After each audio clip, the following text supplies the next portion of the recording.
If you have spent time questioning your sexuality and/or your gender identity, chances are that once you have grown more clear about how you identify, you won't want to keep that information to only yourself indefinitely. It's natural to want to share who you are. Doing so is how we find community and camaraderie in life. Coming out is a wholly individual process that requires you to share only the information you choose to. You can come out as just one part of your identity at a time, or all at once, and you can come out to only one person, to all of the people you're close to the whole world, or anything in between. The idea of coming out can feel like it would be a very daunting task. It's something you're never obligated to do at all if you don't want to, but if it does sound like a good idea to you, we want to provide you with the tools you need to do so in a safe manner that feels healthy for you. Read on for suggestions about how to make your coming out process as smooth and positive as possible. How do I know if I'm ready to come out? There are countless idioms about how life hits a point where the struggle to stay small becomes more difficult than it would be to live large. This idea holds true for coming out, too. You know you are ready to come out when it feels more challenging and painful to not do it than it would be to do it. Here are some specific ways to tell you're ready to share your sexuality and/or gender identity with others.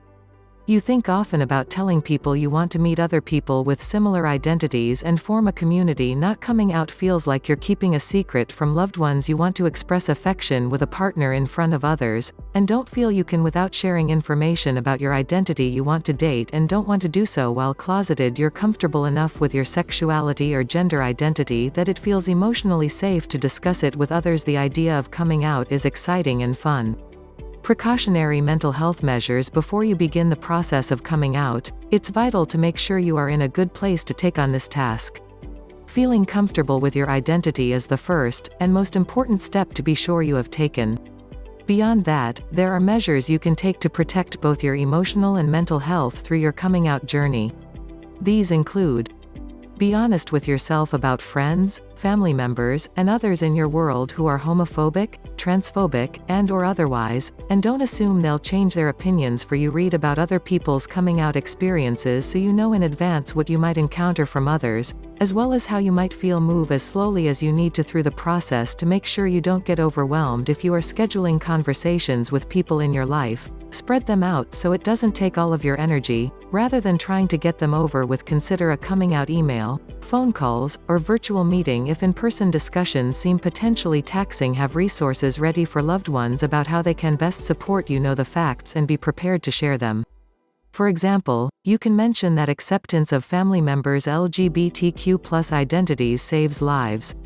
Who to come out to. In order for your coming out experience to be a positive one that has an affirming effect on your life, it's most important to first come out to the person or people who you know for sure will accept you without issue. This method may sound a bit counterintuitive, as you may think that there is a particular person or people, such as your parents or your partner, for whom it's the most necessary for you to come out to. However, the first people you come out to will shape your experience of coming out. It's a conversation you're unlikely to forget, even after many years from now. That's why you need to make sure they will be loving and accepting of you. If they aren't, it could make moving forward with coming out to others very challenging and unpleasant. In order to facilitate a positive experience that is best for your mental and emotional wellness, it makes the most sense to first come out to whomever you know to be free of homophobia, transphobia, or prejudice towards any other identity you may wish to share. Other people who you know share your identity are your safest bet if you happen to be close to any. Once you've chosen someone, or a group of people, in your life who you are confident will be happy for you, arrange a time to talk with them. Share the information with them, and after, assess how you feel. Choose additional conversations based on what your experience was, and continue talking only to people who will be accepting until you have run through them all. When you hit the point where you feel the desire to come out to loved ones who you think might not be supportive, consider including loved ones you've already come out to, who responded well, in those conversations, to support you. Eventually, your family and friends will know what your identity is. From there, it may feel easier than it did before to be more public about your sexuality and/or gender identity. You may wish to join forums, go to events, use dating apps, and more, while fully disclosing your identity. At that point, you'll feel less like you're coming out, and more like you're just living the life you are meant to. How to address questions when you share your identity with others. It's natural and normal for those you share with to have questions. This is especially true if your identity is surprising to them, and they are curious about your journey from point A to point B. They may want to know about your dating life, attire and personal expression, future life plans, or anything else about your life. Some questions asked will have you answering happily, while others may give you pause and make you feel shocked that anyone would have the audacity to ask such a thing. Know that both scenarios are likely to happen. People can ask pretty outrageous questions, so you'll want to be prepared for outside-the-box situations. Questions that feel comfortable. If you are asked questions that make you feel like you definitely want others to know the answers to them, go ahead and answer those questions. Be honest, and if the person feels safe to you, don't be afraid to be vulnerable. Let it be a dialogue, where someone can better understand you through the information you share about your experience. This will likely lead to a relationship with someone that feels even better and closer than it did before you came out to them.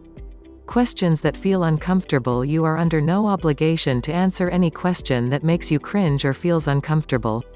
If a person asks you something that feels too personal or sounds to you in any way inappropriate, know that you have no obligation at all to answer them.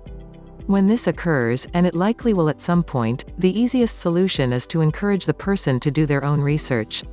Let them know that there are websites, forums, and studies about these personal topics and that they can do their own research. Know your boundaries before you have these conversations, and stick to them during the inquiries. If you think it will be helpful, share your boundaries at the start of the conversation. This can be as simple as, I'm open to talking about XX topics, I'm not open to talking about YY. If you have questions about YY, I encourage you to look into that yourself.